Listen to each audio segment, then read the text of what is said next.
सिद्धार्थ गीता श्रीमद् भगवत गीता अथ षोडशो अध्यायः। योगेश्वर भगवान श्री कृष्ण के प्रश्न प्रस्तुत करने की अपनी विशिष्ट शैली है। पहले वे प्रकरण की विशेषताओं का उल्लेख करते हैं जिससे पुरुष उसकी ओर आकर्षित हो। तत्पश्चात वे उस प्रकरण को स्पष्ट करते हैं। उदाहरण के लिए कर्म को ले। उन्होंने दूसरे अध्याय में ही प्रेरणा दी कि अर्जुन कर्म कर। तीसरे अध्याय में उन्होंने इंगित किया कि निर्धारित कर्म कर। निर्धारित कर्म है क्या? तो बताया यज्ञ की प्रक्रिया ही कर्म है। फिर उन्होंने यज्ञ का स्वरूप न बताकर पहले बताया कि यज्ञ आया कहां से और देता क्या है। चौथे अध्याय में 13-14 विधियों से यज्ञ का स्वरूप स्पष्ट किया जिसको करना कर्म है। यहां कर्म स्पष्ट होता है जिसका शुद्ध अर्थ है योग चिंतन, आराधना, जो मन और इंद्रियों की क्रिया से संपन्न होता है। इसी प्रकार उन्होंने अध्याय 9 में दैवी और आसुरी संपद का नाम लिया। उसकी विशेषताओं पर बल दिया कि अर्जुन आसुरी स्वभाव वाले मुझे तुच्छ कहकर पुकारते हैं। हूं तो मैं भी मनुष्य शरीर के आधार वाला, क्योंकि मनुष्य शरीर में ही मुझे यह स्थिति मिली है।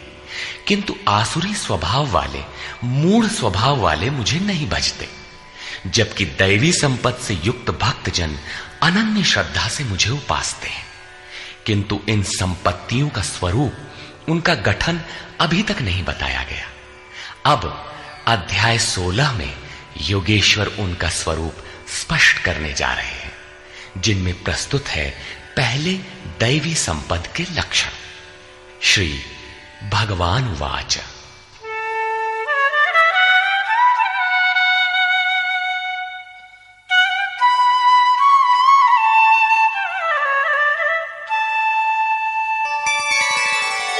अभयं सत्व संशुद्धि ज्ञानयोग व्यवस्थितिः दानं दमश्च यज्ञश्च स्वाध्यायस्तप आर्जवम्।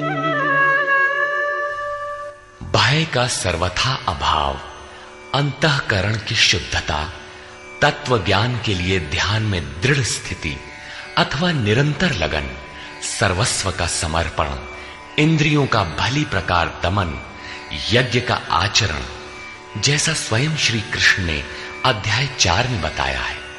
संयमाग्नि में हवन, इंद्रियाग्नि में हवन, प्राण अपान में हवन और अंत में ज्ञानाग्नि में हवन, अर्थात आराधना की प्रक्रिया जो केवल मन और इंद्रियों की अंतर क्रिया से संपन्न होती है। तिल, जौ, वेदी इत्यादि सामग्रियों से होने वाले यज्ञ का इस गीतोक्त यज्ञ से कोई संबंध नहीं है। श्री कृष्ण ने ऐसे किसी कर्मकांड को यज्ञ नहीं माना। स्वाध्याय अर्थात स्वस्वरूप की ओर अग्रसर कराने वाला अध्ययन। तप अर्थात मन सहित इंद्रियों को इष्ट के अनुरूप ढालना, तथा आर्जवम शरीर और इंद्रियों सहित अंतःकरण की सरलता। अहिंसा सत्यम क्रोधस् त्यागः शान्तिरपैशुनम् दया भूतेष्वलो लुप्त्वम् मार्दवम् ह्रीरचापलम्। अहिंसा अर्थात आत्मा का उद्धार, आत्मा को अधोगति में पहुंचाना ही हिंसा है। श्री कृष्ण कहते हैं, यदि मैं सावधान होकर कर्म में न बरतूं तो इन संपूर्ण प्रजा का हनन करने वाला और वर्ण संकर का कर्ता हूं। आत्मा का शुद्ध वर्ण है परमात्मा, उसका प्रकृति में भटकना वर्ण संकर है। आत्मा की हिंसा है और आत्मा का उद्धार ही अहिंसा है। सत्य, सत्य का अर्थ यथार्थ और प्रिय भाषण नहीं है। आप कहते हैं ये वस्त्र हमारा है, तो क्या आप सच बोलते हैं? इससे बड़ा झूठ और क्या होगा? जब शरीर आपका नहीं है, नश्वर है, तो इसे ढांकने का वस्त्र कब आपका है? वस्तुतः सत्य का स्वरूप योगेश्वर ने स्वयं बताया है कि अर्जुन, सत्य वस्तु का तीनों कालों में कभी अभाव नहीं है। ये आत्मा ही सत्य है, यही परम सत्य है। इस सत्य पर दृष्टि रखना, क्रोध का न होना, सर्वस्व का समर्पण, शुभाशुभ कर्म फलों का त्याग, चित्त की चंचलता का सर्वथा अभाव, लक्ष्य के विपरीत निंदित कार्यों को न करना, संपूर्ण प्राणियों में दया भाव, इंद्रियों का विषयों से संयोग होने पर भी उनमें आसक्ति का अभाव, कोमलता, अपने लक्ष्य से विमुख होने में लज्जा, व्यर्थ की चेष्टाओं का अभाव तथा तेज क्षमा धृति शौचम अद्रोहो नातिमानिता भवन्ति संपदं दैवीम् अभिजातस्य भारत। तेज जो एकमात्र ईश्वर में है, उसके तेज से जो कार्य करता है, महात्मा बुद्ध की दृष्टि पड़ते ही अंगुलीमाल के विचार बदल गए। ये उस तेज का ही परिणाम था जिससे कल्याण का सृजन होता है, जो बुद्ध में था। क्षमा, धैर्य, शुद्धि, किसी में शत्रु भाव का न होना, अपने में पूज्यता के भाव का सर्वथा अभाव, ये सब तो हे अर्जुन दैवी संपत्ति को प्राप्त पुरुष के लक्षण हैं। इस प्रकार कुल 26 लक्षण बताए, जो सब के सब तो साधना में परिपक्व अवस्था वाले पुरुष में संभव है और आंशिक रूप में आप में भी निश्चित है, तथा आसुरी संपत्ति से आप्लावित मनुष्यों में भी ये गुण है, किंतु प्रसुप्त रहते हैं, तभी तो घोर पापी को भी कल्याण का अधिकार है। अब आसुरी संपद के प्रमुख लक्षण बताते हैं।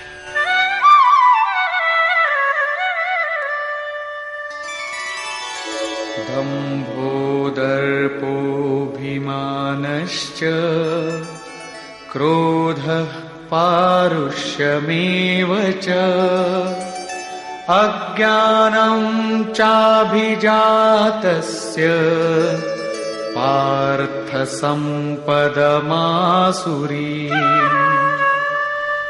हे पार्थ, पाखंड, घमंड, अभिमान, क्रोध, कठोर वाणी और अज्ञान, ये सब आसुरी संपद को प्राप्त पुरुष के लक्षण हैं। दोनों संपदाओं का कार्य क्या है? दैवी संपद् विमोक्षाय निबन्धायासुरी मता मा शुच संपदं दैवी अभिजातोऽसि पांडव। इन दोनों प्रकार की संपदाओं में से दैवी संपत्ति तो विमोक्षाय, विशेष मोक्ष के लिए है, और आसुरी संपदा बंधन के लिए मानी गई है। हे अर्जुन, तू शोक मत कर, क्योंकि दैवी संपदा को प्राप्त हुआ है, विशेष मुक्ति को प्राप्त होगा, अर्थात मुझे प्राप्त होगा। वे संपदाएं रहती कहां हैं?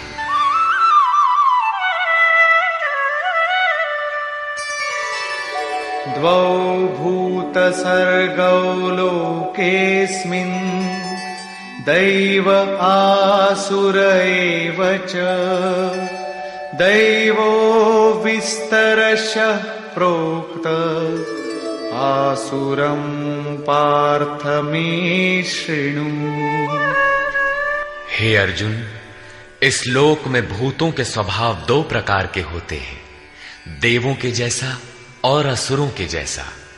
जब हृदय में दैवी संपद कार्य रूप ले लेती है तो मनुष्य ही देवता है, और जब आसुरी संपद का बाहुल्य हो तो मनुष्य ही असुर है। सृष्टि में ये दो ही जातियां हैं, वो चाहे अरब में पैदा हुआ हो, चाहे ऑस्ट्रेलिया में, कहीं भी पैदा हुआ हो, बशर्ते है इन दो में से ही। अभी तक देवों का स्वभाव ही विस्तार से कहा गया, अब असुरों के स्वभाव को मुझसे विस्तार पूर्वक सुन।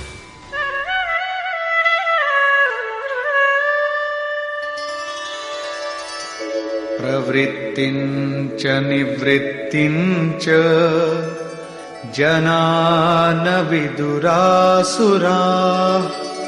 न शौचं नापि चाचारो न सत्यं तेषु विद्यते। हे अर्जुन, असुर लोग कार्यम कर्म में प्रवृत्त होने और अकर्तव्य कार्य से निवृत्त होना भी नहीं जानते, इसलिए उनमें न शुद्धि रहती है, न आचरण और न सत्य ही रहता है। उन पुरुषों के विचार कैसे होते हैं? असत्यमप्रतिष्ठं ते जगदाहुरनीश्वरम् अपरस्परसम्भूतम् किमन्यत् कामहेतुकम्। वे आसुरी प्रकृति वाले मनुष्य कहते हैं कि जगत आश्रय रहित है, सर्वथा झूठा है और बिना ईश्वर के अपने आप स्त्री पुरुष के संयोग से उत्पन्न हुआ है, इसलिए केवल भोगों को भोगने के लिए है, इसके सिवाय और क्या है?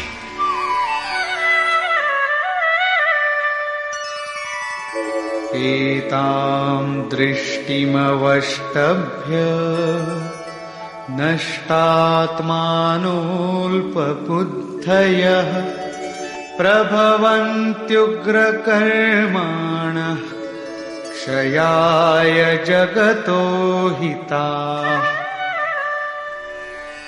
इस मिथ्या दृष्टिकोण के अवलंबन से जिनका स्वभाव नष्ट हो चुका है, वे मंद बुद्धि अपकारी क्रूर कर्मी मनुष्य केवल जगत का नाश करने के लिए ही उत्पन्न होते हैं।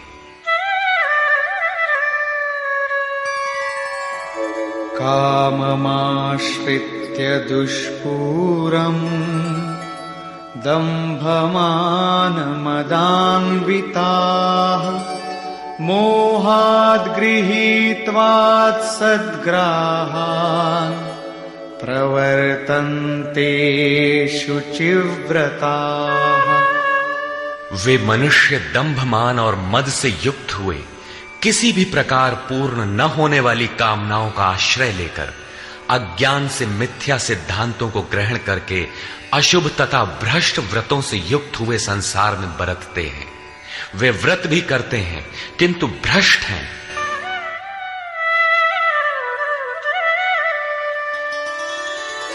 चिन्ताम परिमेयाञ्च प्रलयान्तामुपाश्रिताः कामोपभोगपरमा एतावदिति निश्चिताः। वे अंतिम श्वास तक अनंत चिंताओं को लिए रहते हैं और विषयों को भोगने में तत्पर वे बस इतना ही आनंद है ऐसा मानते हैं। उनकी मान्यता रहती है कि जितना हो सके भोग संग्रह करो, इसके आगे कुछ नहीं है।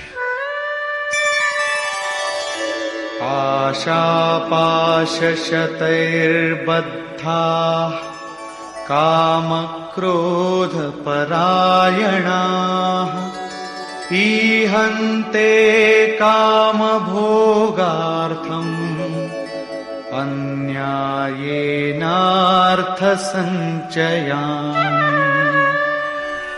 आशा रूपी सैकड़ों फांसियों से एक फांसी से ही लोग मर जाते हैं, यहां सैकड़ों फांसियों से बंधे हुए काम क्रोध के परायण विषय भोगों की पूर्ति के लिए वे अन्याय पूर्वक धनाधिक बहुत से पदार्थों को संग्रह करने की चेष्टा करते हैं।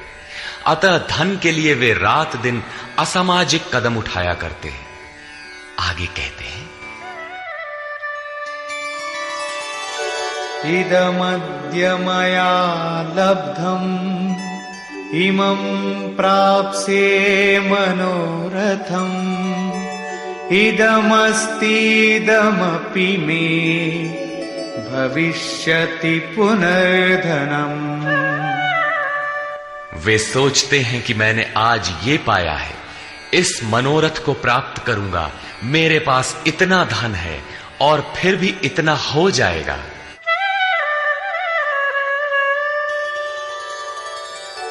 असौ मया हतः शत्रुः हनिष्ये चापरानपि ईश्वरोऽहमहं भोगी सिद्धोऽहं बलवान् सुखी। वो शत्रु मेरे द्वारा मारा गया और दूसरे शत्रुओं को भी मैं मारूंगा। मैं ही ईश्वर और ऐश्वर्य का भोगने वाला हूं। मैं ही सिद्धियों से युक्त बलवान और सुखी हूं। आढ्योऽभिजनवानस्मि कोऽन्योऽस्ति सदृशो मया यक्ष्ये दास्यामि मोदिष्य इत्यज्ञानविमोहिताः। मैं बड़ा धनी और बड़े कुटुंब वाला हूं। मेरे समान दूसरा कौन है? मैं यज्ञ करूंगा, मैं दान दूंगा, मुझे हर्ष होगा। इस प्रकार के अज्ञान से वे विशेष मोहित रहते हैं। क्या यज्ञ दान भी अज्ञान है? इस पर श्लोक 17 में स्पष्ट किया है। इतने पर भी वे नहीं रुकते, बल्कि अनेक भ्रांतियों के शिकार रहते हैं। इस पर कहते हैं,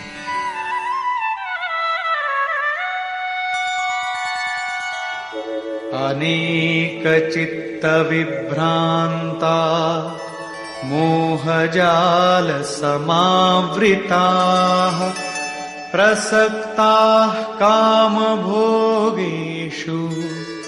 पतन्ति नरकेषु च। अनेक प्रकार से भ्रमित हुए चित्त वाले, मोह जाल में फंसे हुए, विषय भोगों में अत्यंत आसक्त, वे आसुरी स्वभाव वाले मनुष्य अपवित्र नरक में गिरते हैं। आगे श्री कृष्ण स्वयं बताएंगे कि नरक क्या है। आत्मसंभाविता स्तब्धा धनमानमदान्विता यजन्ते नाम यज्ञैस्ते दम्भेना विधिपूर्वकम्। अपने आप को ही श्रेष्ठ मानने वाले, धन और मान के मद से युक्त होकर वे घमंडी मनुष्य शास्त्र विधि से रहित केवल नाम मात्र के यज्ञों द्वारा पाखंड से यजन करते हैं। क्या वही यज्ञ करते हैं जैसा श्री कृष्ण ने बताया है? नहीं, उस विधि को छोड़कर करते हैं, क्योंकि विधि योगेश्वर ने स्वयं बताया है। अध्याय 4/24, 33 तथा अध्याय 6/10 से 17 तक।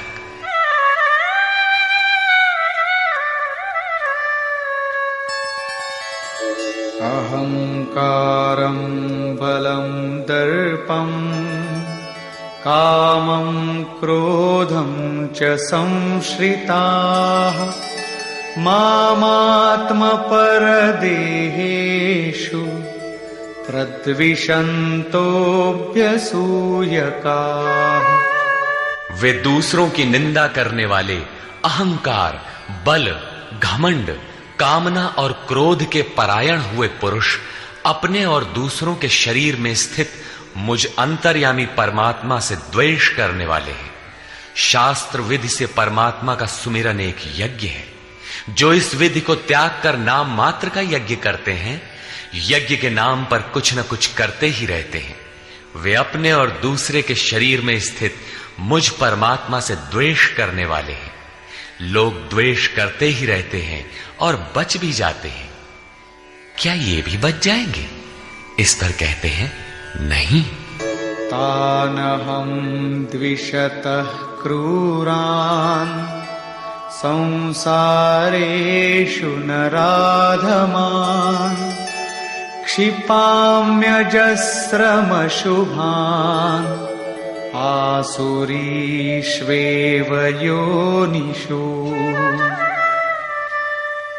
मुझसे द्वेष करने वाले उन पापाचारी क्रूर कर्मी नराधमों को मैं संसार में निरंतर आसुरी योनियों में ही गिराता हूं। जो शास्त्र विधि को त्याग कर यजन करते हैं वे पाप योनि है, वही मनुष्यों में अधम है।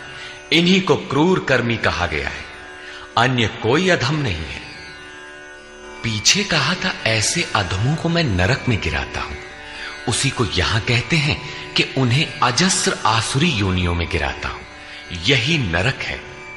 साधारण जेल की यातना भयंकर होती है और यहां अनवरत आसुरी योनियों में गिरने का क्रम कितना दुखद है। अतः दैवी संपद के लिए प्रयत्नशील रहना चाहिए। आसुरीं योनिमापन्ना मूढ़ा जन्मनि जन्मनि मामप्राप्यैव कौन्तेय ततो यान्त्यधमां गतिम्। कौन्तेय, मूर्ख मनुष्य जन्म जन्मांतरों तक आसुरी योनि को प्राप्त हुए मुझे न प्राप्त होकर पहले से भी अति नीच गति को प्राप्त होते हैं, जिसका नाम नरक है। अब देखें नरक का उद्गम क्या है।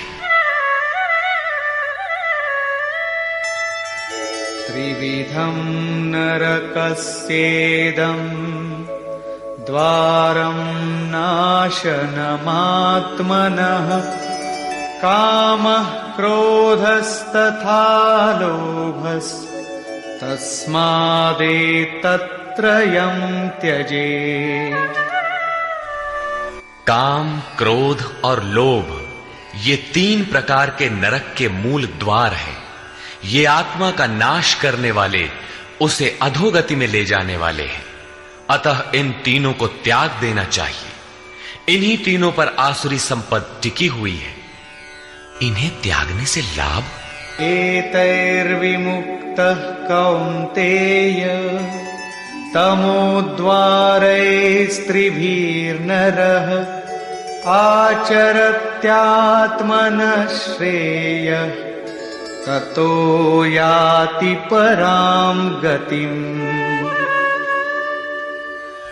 कौन्तेय, नरक के इन तीनों द्वारों से मुक्त हुआ पुरुष अपने परम कल्याण के लिए आचरण कर पाता है, जिससे वो परम गति अर्थात मेरे को प्राप्त होता है। इन तीनों विकारों को त्यागने पर ही मनुष्य नियत कर्म करता है, जिसका परिणाम परम श्रेय है।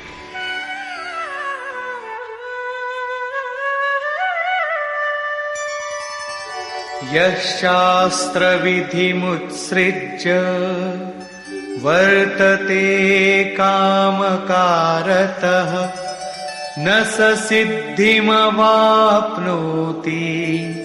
न सुखं न परां गतिम्। जो पुरुष उपर्युक्त शास्त्र विधि को त्याग कर अपनी इच्छा से बरतता है, वो न सिद्धि को प्राप्त होता है, न परम गति को और न सुख को ही प्राप्त होता है। अर्थात वो शास्त्र इदम गुह्यतमम शास्त्रम, गीता स्वयं पूर्ण शास्त्र है, जिसे स्वयं श्री कृष्ण ने बताया है। तस्माच्छास्त्रं प्रमाणन्ते कार्याकार्यव्यवस्थितौ ज्ञात्वा शास्त्रविधानोक्तं कर्म कर्तुमिहार्हसि। इसलिए अर्जुन, तेरे लिए इस कर्तव्य और अकर्तव्य की व्यवस्था में कि मैं क्या करूं क्या न करूं, इसकी व्यवस्था में शास्त्र ही एक प्रमाण है। ऐसा जानकर शास्त्र विधि से नियत किए हुए कर्म को ही तुझे करना योग्य है। अध्याय 3 में भी योगेश्वर श्री कृष्ण ने नियतम कुरु कर्म त्वम, नियत कर्म पर बल दिया और बताया कि यज्ञ की प्रक्रिया ही वो नियत कर्म है और वो यज्ञ आराधना की विधि विशेष का चित्रण है जो मन का सर्वथा निरोध करके शाश्वत ब्रह्म में प्रवेश दिलाता है। यहां उन्होंने बताया कि काम, क्रोध और लोभ नरक के 3 प्रमुख द्वार हैं। इन तीनों को त्याग देने पर ही उस कर्म का अर्थात नियत कर्म का आरंभ होता है, जिसे मैंने बार बार कहा, जो परम श्रेय, परम कल्याण दिलाने वाला आचरण है। बाहर सांसारिक कार्यों में जो जितना व्यस्त है, उतना ही अधिक काम, क्रोध और लोभ उसके पास सजा सजाया मिलता है। कर्म कोई ऐसी वस्तु है कि काम, क्रोध और लोभ को त्याग देने पर ही उसमें प्रवेश मिलता है, कर्म आचरण में ढल पाता है। जो उस विधि को त्याग कर अपनी इच्छा से आचरण करता है, उसके लिए सुख सिद्धि अथवा परम गति कुछ भी नहीं है। अब कर्तव्य और अकर्तव्य की व्यवस्था में शास्त्र ही एकमात्र प्रमाण है। अतः शास्त्र विधि के ही अनुसार तुझे कर्म करना उचित है और वो शास्त्र है गीता। निष्कर्ष, इस अध्याय के आरंभ में योगेश्वर श्री कृष्ण ने दैवी संपद का विस्तार से वर्णन किया, जिसमें ध्यान में स्थिति, सर्वस्व का समर्पण, अंतःकरण की शुद्धि, इंद्रियों का दमन, मन का शमन, स्वरूप को स्मरण दिलाने वाला अध्ययन, यज्ञ के लिए प्रयत्न, मन सहित इंद्रियों को तपाना, अक्रोध, चित्त का शांत प्रवाहित रहना इत्यादि 26 लक्षण बताए, जो सब के सब तो इष्ट के समीप पहुंचे हुए योग साधना में प्रवृत्त किसी साधक में संभव है, आंशिक रूप से सब में है। तदनंतर उन्होंने आसुरी संपद में प्रधान 4-6 विकारों का नाम लिया, जैसे अभिमान, दंभ, कठोरता, अज्ञान इत्यादि, और अंत में निर्णय दिया कि अर्जुन, दैवी संपत्ति तो विमोक्षाय, पूर्ण निवृत्ति के लिए है, परम पद की प्राप्ति के लिए है, और आसुरी संपत्ति बंधन और अधोगति के लिए है। अर्जुन, तू शोक न कर, क्योंकि तू दैवी संपत्ति को प्राप्त हुआ है। ये संपदाएं होती कहां हैं? उन्होंने बताया कि इस लोक में मनुष्यों के स्वभाव 2 प्रकार के होते हैं, देवताओं जैसा और असुरों जैसा। जब दैवी संपत्ति का बाहुल्य होता है तो मनुष्य देवताओं जैसा होता है, और जब आसुरी संपत्ति का बाहुल्य होता है तो मनुष्य असुरों जैसा है। सृष्टि में बस मनुष्यों की 2 ही जाति हैं, चाहे वह कहीं पैदा हुआ हो, कुछ भी कहलाता हो। तत्पश्चात उन्होंने आसुरी स्वभाव वाले मनुष्यों के लक्षणों का विस्तार से उल्लेख किया। आसुरी संपत्ति को प्राप्त पुरुष कर्तव्य कर्म में प्रवृत्त होना नहीं जानता और अकर्तव्य कर्म से निवृत्त होना नहीं जानता। वह कर्म में जब प्रवृत्त ही नहीं हुआ तो न उसमें सत्य होता है, न शुद्धि और न आचरण ही होता है। उसके विचार में जगत आश्रय रहित, बिना ईश्वर के, अपने आप स्त्री पुरुष के संयोग से उत्पन्न हुआ है। अतः केवल भोग भोगने के लिए है, इससे आगे क्या है? यह विचार कृष्ण काल में भी था, सदैव रहा है। केवल चार्वाक ने कहा हो ऐसी बात नहीं है। जब तक जनमानस में दैवी आसुरी संपत्ति का उतार चढ़ाव है, तब तक रहेगा। श्री कृष्ण कहते हैं, वे मंद बुद्धि वाले पुरुष सबका अहित अर्थात कल्याण का नाश करने के लिए ही जगत में पैदा होते हैं। वे कहते हैं, मेरे द्वारा यह शत्रु मारा गया, उसे मारूंगा। इस प्रकार अर्जुन, काम क्रोध के आश्रित वे पुरुष शत्रुओं को नहीं मारते, बल्कि अपने और दूसरों के शरीर में स्थित मुझ परमात्मा से द्वेष करने वाले हैं। तो क्या अर्जुन ने प्रण करके जयद्रथादि को मारा? यदि मारता है तो आसुरी संपद वाला है, उन परमात्मा से द्वेष करने वाला है। जबकि अर्जुन को श्री कृष्ण ने स्पष्ट कहा कि तू दैवी संपत्ति को प्राप्त हुआ है, शोक मत कर। यहां भी स्पष्ट हुआ कि ईश्वर का निवास सबके हृदय देश में है।